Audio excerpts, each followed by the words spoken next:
Now, the announcement of plans to potentially end the Korean War with a peace treaty caught a great many people by surprise. But South Korea's Unification Ministry says the topic's already been discussed in previous inter-Korean summits as well. Through the latest historic meeting, Seoul hopes to work towards reaching some practical results and make a smooth transition to the Washington-Pyongyang summit.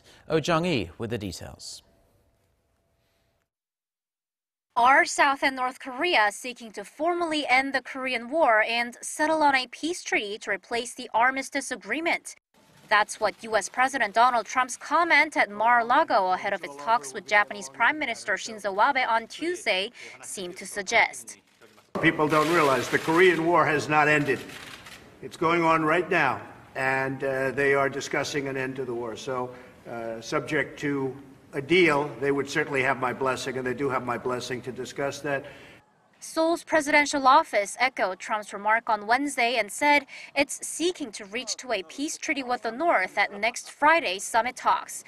The announcement came as a surprise as the agenda to be discussed with the North Korean leader after over 10 years of frozen relations has remained vague. South Korea's Unification Ministry says previous agreements between Seoul and Pyongyang have already stipulated the issue of ending the Korean War, and through this opportunity, the South Korean government opts to realize that. South and North Korea have agreed on the issue of ending the Korean War in their joint declaration made on October 4, 2007.